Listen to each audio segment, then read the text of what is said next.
శంకర కైలాసం ఉంది, వెండికొండ ఉంది, ఇంత గొప్ప అంతఃపురం ఉంది, శ్మశానంలో ఎందుకుంటారు మీరు అని అడిగింది.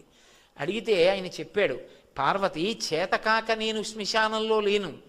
బ్రహ్మదేవుడు అడిగాడు, శంకర చీకటి పడిన తరువాత ఉగ్రభూతాలన్నీ కూడా ఇళ్లల్లోకి బయలుదేరుతాయి, వాళ్ళని అనుష్ఠానం చేయనివ్వవు, సూర్యోదయాత్ పూర్వం నిర్మాల్యం అవి తీసేస్తాయి, తీసి పూజ చేసేస్తాయి, తర్వాత యజమాని చేసినా ఇక ఫలితం ఉండదు. అందుకే ముందు స్నానం ఎవరు అంటే భార్య చేస్తుంది, భర్త చేయడు ముందు స్నానం. భార్య పని ఏమిటంటే ముందు నిర్మాల్యం తీసేస్తుంది, భర్త పూజ చేస్తాడు. ఎందుకంటే ఆయన అనుష్ఠానం చేసుకోవడానికి పూజ చేసి వచ్చే లోపల పూజామందిరం తుడిచి కడిగి ముగ్గు పెట్టి మడినీళ్లు పెట్టి చెయ్యాలి కదా. నిర్మాల్యం తీయడం భార్య పని. అందుకే ఇప్పటికీ శ్రీకాళహస్తిలో శివలింగానికి ముందు అభిషేకం చేయరు, జ్ఞానప్రసూనాంబకి ముందు అభిషేకం, ఇల్లాలు ముందు స్నానం అనడానికి గుర్తు అక్కడ. కాబట్టి శంకర ఈ ఉగ్రమైనటువంటి భూత ప్రేత పిశాచములన్నీ ఇళ్లల్లోకి వచ్చేస్తాయి. అవి రాకుండా ఉండాలంటే వాటిని కాసేపు తమాషా చేసి అట్టే పెట్టాలి. అందుకని శ్మశానంలో ఆయన నర్తన చేస్తుంటాడు. ఆ నర్తన చేస్తూ అవన్నీ అక్కడ కూర్చుంటాయి. రెండో కారణం ఎందుకుంటానో తెలుసా పార్వతి? బ్రతికున్న నాళ్ళు నావాళ్ళని కష్టపడి వాళ్ళింటికి ఎడతాడు, వీళ్ళింటికి ఎడతాడు, ప్రయాణాలు చేస్తాడు, రైళ్ళు ఎక్కుతాడు, అక్కడికి ఎడతాడు, ఇక్కడికి ఎడతాడు, విమానాలు ఎక్కుతాడు, వాళ్ళింటికి భోజనం అంటాడు, వీళ్ళింట్లో పలహారం అంటాడు, అన్నీ తిరుగుతాడు. సరదాగా అలా వెళ్ళొద్దామని ఎవడైనా రుద్రభూమికి ఎడతాడా? ఎవడు వెళ్ళాడు. కానీ అంతా అయిపోయిన తర్వాత రుద్రభూమికి తీసుకొస్తారు. తీసుకొచ్చిన తర్వాత నేనని ఇన్నాళ్ళు ఇన్ని ఫెయిర్ అండ్ లవ్లీలు రాసి, ఇన్ని ఆల్అవుట్లు పెట్టి, ఇంత ఏసీలో ఇంత పరుపు మీద పడుకోబెట్టిన శరీరం కట్టెల్లో కాలిపోతుంటే చూసుకుంటూ ఉంటాడు జీవుడు. నిత్యమా జీవితము నీటిపై బుగ్గ, కల్లరి బొమ్మయవు కాయమ్మునొల్లా, అద్దె కొంపలబోలు ఆ భోగముల్లా, తను పెంచు దొంగలవు తనయుల నొల్లా, ఎందుకీ భోగమ్ములెందుకీ మురుపు, ముందు చావుండంగమురియంగనగుని అంటారు శివమానస పూజలో. ఏడుస్తూ నిలబడతాడు, చీకటి పడిపోతుంది, కపాలమోక్షం అని తల పగిలిపోయి చప్పుడు వస్తుంది టప్ అని. కాటికాపరి సంజ్ఞ చేస్తాడు వెళ్ళిపోండి అని. తలస్నానం చేసి కొడుకు వచ్చిన బంధువులు వెళ్ళిపోతారు, వెనక్కి తిరిగి చూడకుండా. తాను ఒక్కడే నిలబడి ఉంటాడు, చీకటి పడుతూ ఉంటుంది, దాటి వెళ్ళడానికి లేదు. అయ్యయ్యయ్యో వీళ్ళందరినీ నమ్ముకున్నాను, మా ఆవిడని ఇంత పిచ్చి పెట్టుకున్నాను, కాయము వీడి జీవుడితి కంపిత చిత్తత నీకు చుండబో నాయనయంచు ఎచ్చు నిజనందన నందినులైనుగా నికందోయిని భస్మముల్ తొలుత దుఃఖమహంబుని చొచ్చు పత్నియన్, కాయము వీడి రారు కథ చేసిన కర్మము పుణ్యము తప్ప శంకర అని ఏడుస్తుంటే ఓదార్చడానికి ఒక్కడుండడు పార్వతి. చచ్చినవాడు 100 మాటలు చచ్చిపోతాడు భయంతోనని, నేనున్నాను రా బెంగ పెట్టుకోకు, ఇంకొక శరీరం ఇస్తానులే ఒళ్ళు దగ్గర పెట్టుకో అని ఓదార్చడానికి అక్కడ ఉన్నాను. అంతేకాని నాకు ఇల్లు లేక ఆవాసం లేక అక్కడ లేనివాడను కాను ఈశ్వరి, తండ్రిని, నా దయ అది అన్నాడు. అంతటి మహానుభావుడు ఆయన. దయ మనకి ఎరుకలోకి వచ్చిందనుకోండి, ఆయనతో అనుబంధం తెలిసిందనుకోండి, ఒక విషయం అర్థమవుతుంది, ఆయన శాశ్వతుడు. ఎందుకని? దానికి గుర్తు ఆయన మెడలో ఉన్న పునుకల మాల. అక్కడ కదా బయలుదేరేటో తిరిగాను. ఆయన మెడలో పుర్రెల మాల ఎందుకు వేసుకుంటాడంటే, ఎవరూ ఏదో బంగారం గొలుసు చేసి ఇచ్చేవాళ్ళు లేక కాదు, అసలు బంగారం ఆయన వీర్యం. మీరు రామాయణం జరిగితే బాలకాండలో షణ్ముఖోత్పత్తిలో అర్థమవుతుంది.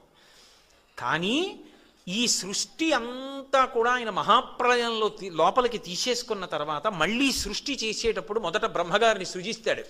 సృజించి వేదం ఇచ్చి సృష్టి చేయడం మొదలుపెట్టు అంటాడు.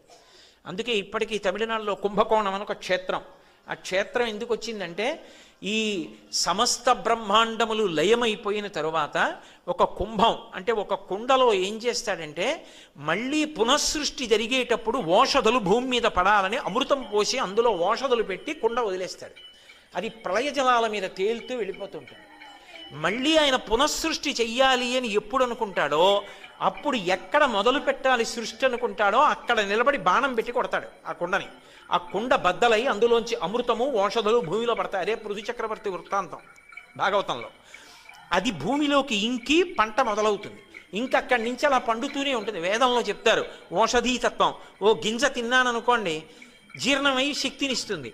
ఇన్ని వడ్లు తీసుకెళ్లి భూమిలో వేసామనుకోండి, మళ్ళీ ఇన్ని కంకులు వచ్చి ఇంత ధాన్యం వస్తాయి. ఓషధీతత్వం అంటారు. అలా ఓషధీతత్వం అమృతంతో కలిసి భూమిలో మళ్ళీ పెరిగేటట్టుగా అనుగ్రహిస్తాడు.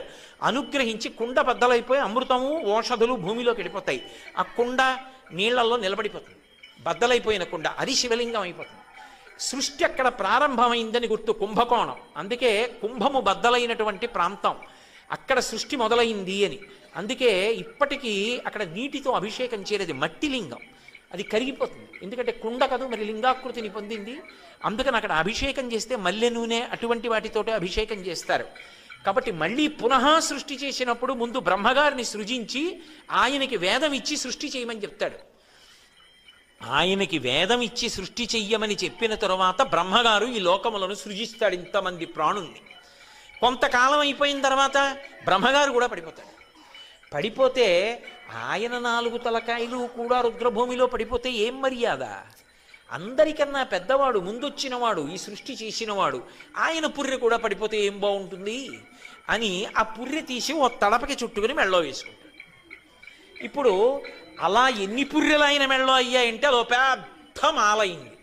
అంటే ఎంతమంది బ్రహ్మలు వచ్చి వెళ్ళిపోయారు, ఎన్ని మాటలు సృష్టి వచ్చి వెళ్ళిపోయింది, ఆయన మాత్రం అలాగే ఉన్నాడు. కాలాతీతుడై ఆయన ఉన్నాడు అని చెప్పడానికి గుర్తు ఆయన మెడలో ఉన్న పునుకల మాల, అంతేకాని ఏదో చేతకాక వేసుకున్నటువంటి మాల కాదా మాల.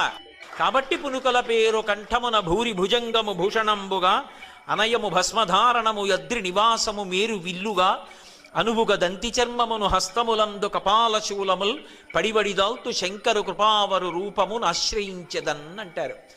అటువంటి శంకరుడు ఉన్నాడే, అటువంటి పరమాత్మ ఉన్నాడే, ఆయన శంకరుడు అనండి, విష్ణువు అనండి, నాకేమీ అభ్యంతరం లేదు. ఎందుచేత అంటే ఉన్నది ఒక్కటే పరబ్రహ్మం. ఆ పరబ్రహ్మం అన్ని రూపాలు పొందుతూ ఉంటుంది.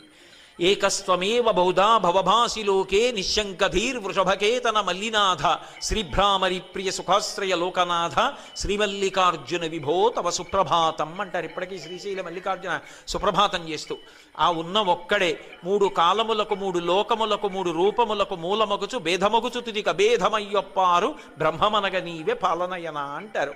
ఆ ఒక్కడే బ్రహ్మ అవుతాడు, విష్ణు అవుతాడు, శివుడు అవుతాడు, 3 లోకములు అవుతాడు, 3 కాలములు అవుతాడు, జ్ఞానము చేత 3 ఒక్కటైపోతాడు. కాబట్టి ఆయన ఒకటి